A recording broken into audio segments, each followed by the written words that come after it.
Bismillahirrahmanirrahim. وَلَا تَحْسَبَنَّ الَّذِينَ قُتِلُوا فِي سَبِيلِ اللَّهِ أَمْوَاتًا بَلْ أَحْيَاءٌ عِندَ رَبِّهِمْ يُرْزَقُونَ صدق اللہ العظیم۔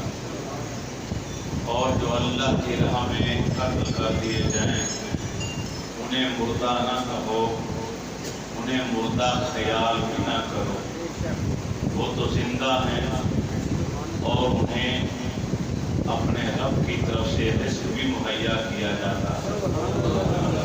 حاضرین محترم، یہ ماہ شوال ہے 3 ہجری، اور ماہ شوال کی 13 یا 15 تاریخ کو مدینہ طیبہ سے 2 میل کے فاصلے پر جبل احد کے دامن میں مشرکین مکہ کے ساتھ مسلمانوں کی جنگ ہوئی، جسے غزوہ احد کے نام سے یاد کیا جاتا ہے۔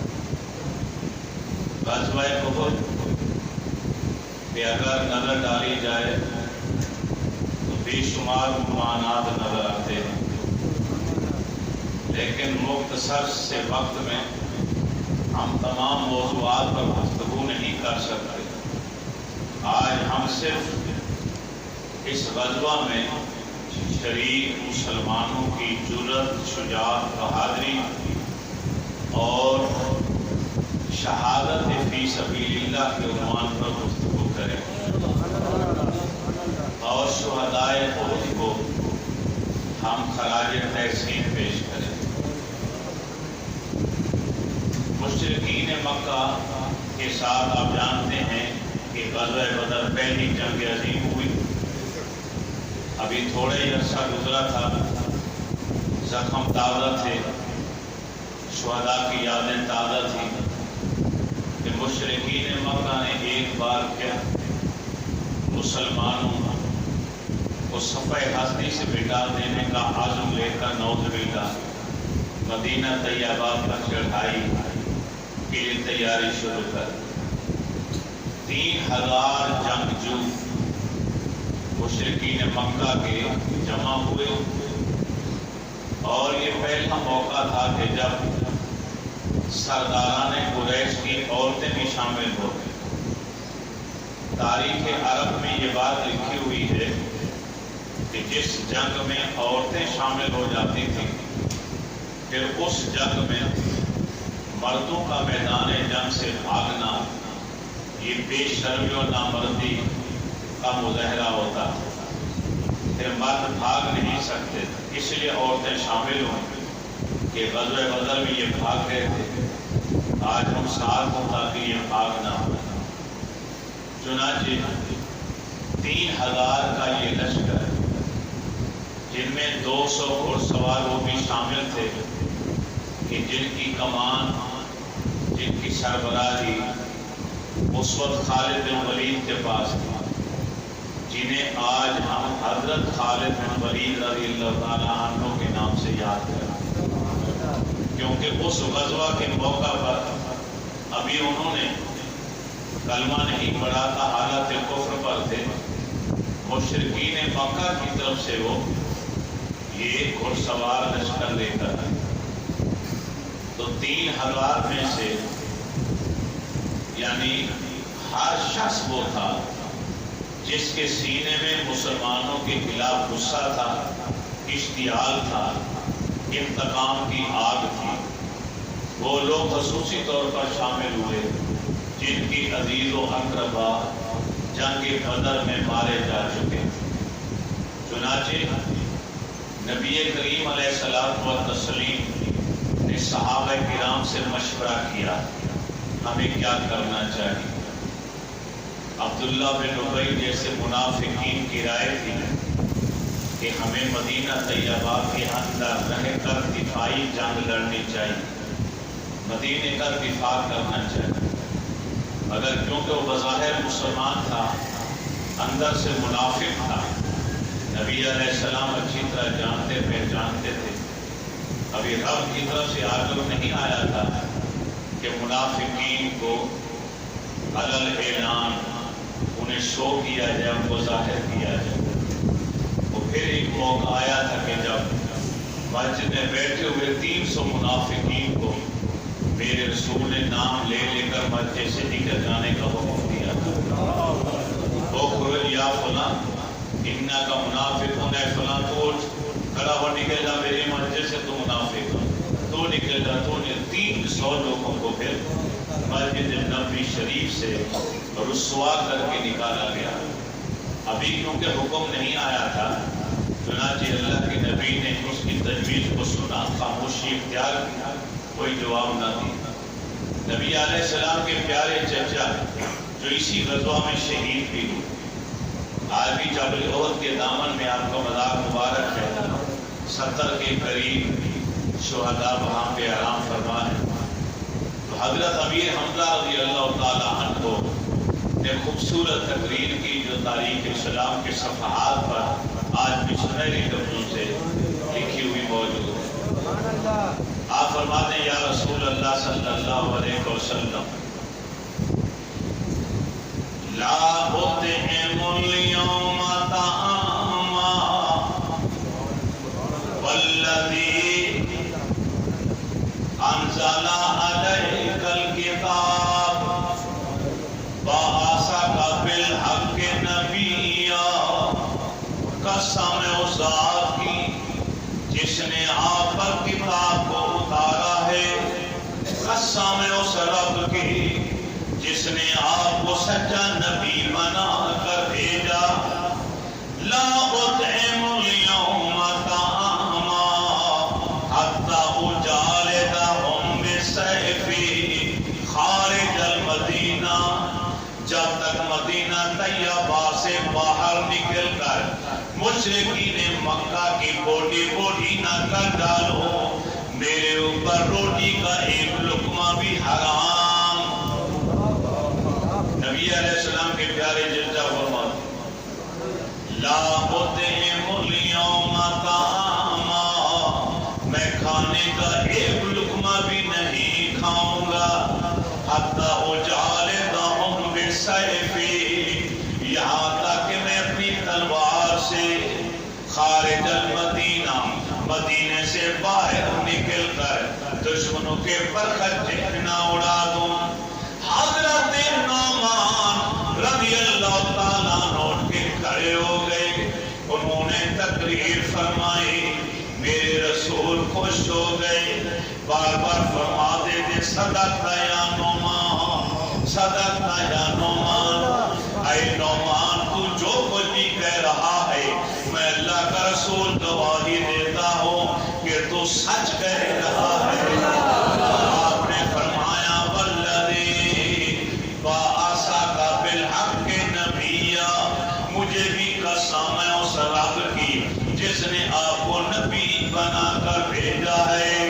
لَأُدْخِلَنَّ الْجَنَّةَ لِأَنِّي أَشْهَدُ أَن لَا إِلَٰهَ إِلَّا اللَّهُ وَأَشْهَدُ أَنَّكَ رَسُولُ اللَّهِ، میں تو آج ضرور جنت میں چلا جاؤں گا۔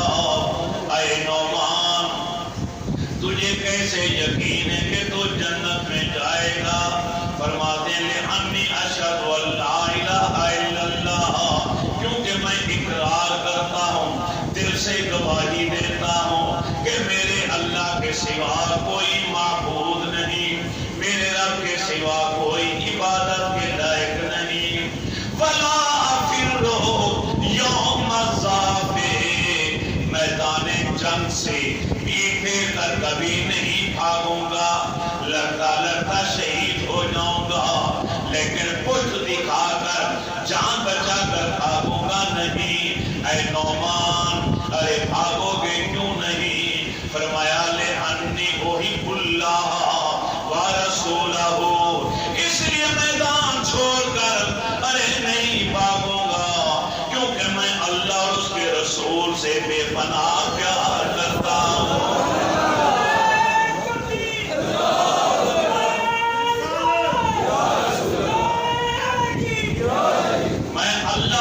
رسول سے بے پناہ محبت اور پیار کرتا ہوں، میں اللہ کے محبوب کو چھوڑ کر میدان میں اپنی جان بچا کر کیسے بھاگ سکتا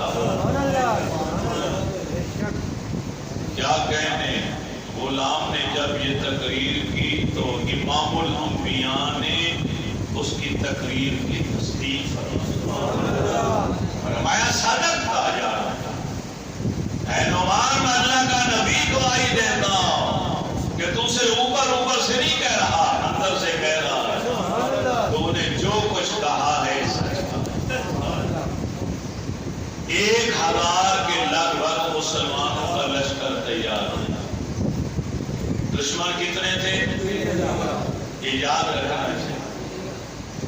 مارچ کا مہینہ تھا، ادھر اسلامی شوال کا مہینہ، 13 تاریخ کو 20 مارچ کو مشرقین مکہ سے چلے اور بدھ کا دن تھا، اور پھر ہفتے والے دن یہاں پر غزوے کا جنگ کا آغاز ہوا، جبل احد کے دامن۔ یہ وہ پہاڑ ہے جس پہاڑ پر آج نبی علیہ السلام کی حدیث لکھی ہوئی ہے، بڑا کتبہ لگا ہوا، ھذا جبل یحبنا ونحبہ۔ جب نبی رحمت یہاں پر تشریف لائے صحابہ کرام کے ساتھ، پہاڑ پہ نظر ڈالی تو خوش ہو گئے، فرمایا میرے صحابہ یہ وہ پہاڑ ہے جو مجھ سے پیار کرتا ہے، میں اللہ کا رسول اس سے محبت کرتا ہوں۔ آپ نبی کل بھی ہیں، محبوب کل بھی ہیں، صرف انسانوں کے نبی نہیں ہیں، درختوں کے بھی نبی ہیں، ملائکہ جنات کے بھی، سنگریزوں کے، پتھروں کے۔ فرمائیے پورا 5 میل لمبا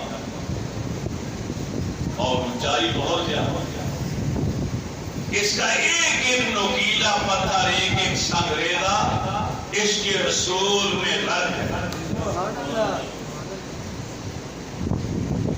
سعودی حکمرانوں نے جہاز کے ذریعے، ہیلی کاپٹروں کے ذریعے اوپر سے اس کی تصویر پھینکی کہ اگر اللہ کے نبی نے صرف اس کے لیے کیوں فرمایا کہ یہ میرا عاشق ہے؟ جب اوپر سے تصویر پھینک کے تصویر کو دیکھا تو اوپر سے نقشہ ایسا تھا کہ نبی علیہ السلام کا اسم مبارک محمد نظر آتا۔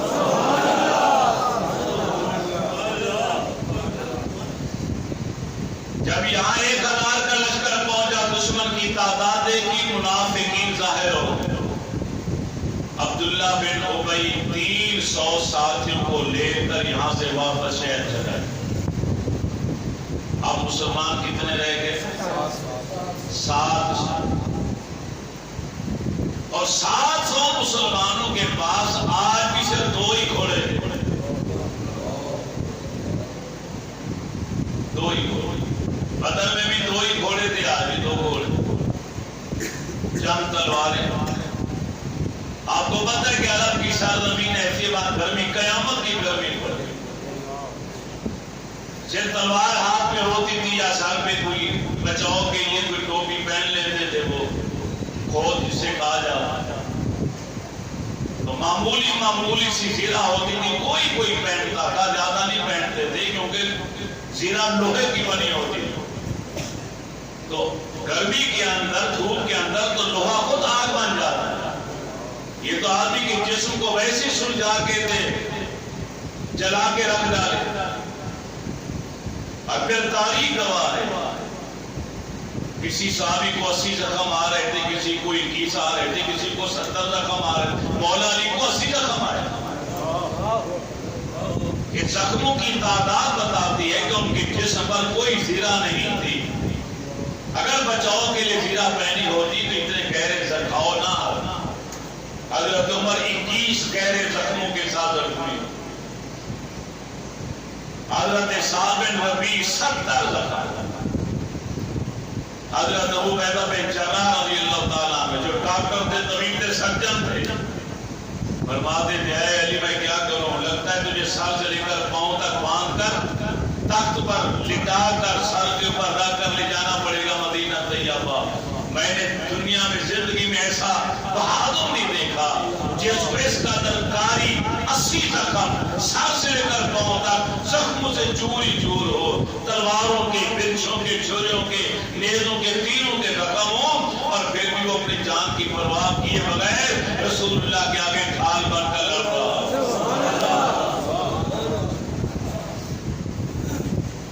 تاریخ عالم کا ایک موقع ایسا بھی آیا کہ نبی علیہ السلام کے پاس صرف 12 افراد رہے. 12 افراد، ان میں سے 2 شہید ہو. حضرت ابو دجانہ رضی اللہ تعالیٰ عنہ، سباق جن کا اصلی نام تھا، کنیت ابو دجانہ تھی رضی اللہ تعالیٰ. نبی علیہ السلام نے اعلان فرمایا میں آخذ هذا السیف بحقہ. ارے کون ایسا بہادر جو مجھ سے میری تلوار لے کر لڑے، لڑتے لڑتے میری تلوار کا حق ادا کر دے. ہر صحابی کھڑا ہو گیا، ہاتھ بلند کر دیا. حضرت سماک رضی اللہ تعالیٰ عنہ آگے بڑے، نوجوان جو شیلے نوجوان تھے، پھرتیلے. یا رسول اللہ صلی اللہ علیہ وسلم، میرے آقا بتائیے تلوار کا حق کیسے ادا ہوگا؟ میرے نبی نے فرمایا ان تضرب بہ العدو حتی ینانا، کہ تم میری تلوار سے دشمنوں کو کاٹتے کاٹتے اس نتیجے پر پہنچے کہ دشمنوں کے گردنوں کو کاٹتے کاٹتے میری تلوار ٹیڑھی ہو جائے. حتی ینحنا، جب تلوار ٹیڑھی ہو جائے گی میں سمجھوں گا میری تلوار کا حق ادا ہو گیا. حضرت ابو دجانہ حل کر دیا، کہا مجھے عطا فرمائیے، آج اس تلوار کا حق میں ادا کروں گا. میرے نبی نے اضافی فضیلت عطا فرما دی.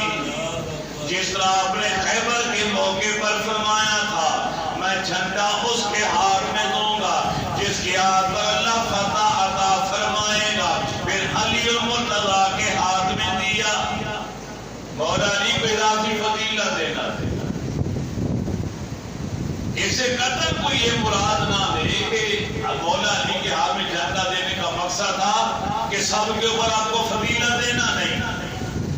جس طرح آج تلوار ابو دجانہ کو دی تو اس کا مطلب یہ نہیں تھا کہ ابو دجانہ کو تمام صحابہ پر افضل قرار دے دیا. باپ دیکھتا ہے موقع محل، کبھی اس بیٹے کو شاباش دے دیتا ہے، کبھی اس بیٹے کو شاباش دیتا ہے، کبھی اس کو شاباش دیتا ہے. لیکن نبی جب جب جس موقع پر چاہتے تھے اپنے غلاموں کو نوازتے تھے. کسی موقع پر کسی بیٹے کو نواز دیا، کسی موقع پر کسی کو نواز دیا. حضرت ابو دجانہ رضی اللہ تعالی عنہ کی ایک منفرد عادت، جب میدان جنگ میں جاتے تھے لڑنے کے لیے تو سرخ کپڑے کی پٹی جیب میں رکھی ہوتی. آپ اس پٹی کو نکال دیں، ماتھے کے اوپر باندھ. نوجوان لڑکے رومال باندھتے، پٹی باندھتے، ذرا دشمنوں پر روک دبدبا طاری ہو جاتی. ابو دجانہ بھی یہی کرتے، سرخ پٹی کپڑے کی باندھتے. آج پھر نکالی اور سرخ پٹی نکال کر اپنے سر اور ماتھے پر باندھ لی. سینہ تان کر گردن اکڑا اکڑا کر دشمنوں کے آگے ٹہلنا شروع کر دیا. صحابہ کانپ گئے، ڈر گئے. نبی علیہ السلام کا غلام نوجوان ساتھی ہمارا اللہ کے رسول دیکھ رہے ہیں، یہ سینہ تان کر گردن اکڑا کر تن کر تکبر کی علامت بن کر چل رہا ہے. تکبر تو اللہ کو پسند ہی نہیں. کالی کملی والے نے جب یہ منظر دیکھا تو مسکرا دیے. ارے میرے پیارے صحابہ، ارے سینہ تان کر گردن اکڑا کر تکبر کے ساتھ چلنا تننا اکڑنا اللہ کو پسند نہیں. لیکن رب کی بارگاہ میں، رب رسول کے سامنے جو اکڑ کر چلے ان کے سامنے اکڑ کر چلنا عبادت بن جاتا ہے.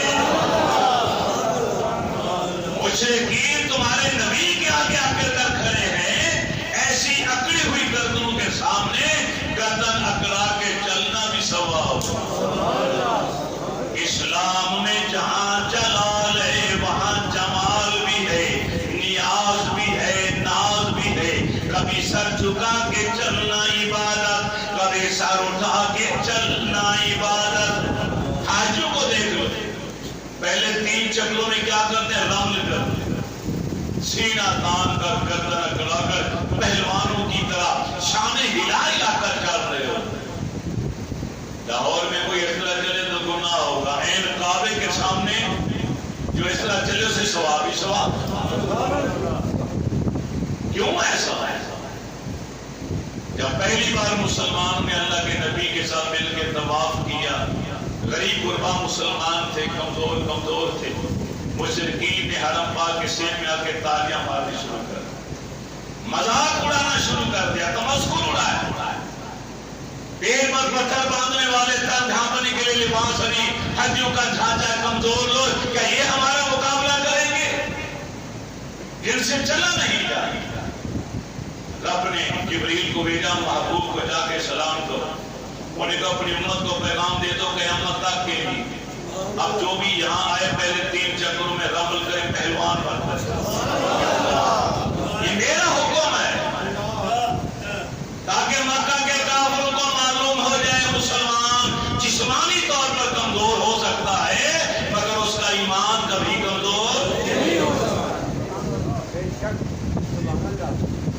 ابو دجانہ نے سر پٹی باندھی تنتے ہوئے اور جناب تکبر کے ساتھ بڑائی کے ساتھ شعر و شاعری کرتے ہوئے آگے چل رہے ہیں۔ کوئی مقابلے کے لیے نہیں آ رہا، دشمن کے صفوں میں کھل جاتے ہیں، بھگانا شروع کر دیتے ہیں دشمنوں کو۔ اور پھر ایک وقت ایسا بھی آیا جب ابو دجانہ دیکھا کہ میرے رسول اکیلے کرے اور دشمن بھاگتے چلے جا رہے ہیں نبی علیہ السلام کی طرف، ابو دجانہ نے وہی چھوڑا سب کچھ اور سیدھا سارا دن تلوار چلا چلا کے پاؤں شل ہو چکا تھا۔ اب ہمت نہیں تھی کہ تلوار اٹھا کے چلے، زخم بھی بے شمار آ۔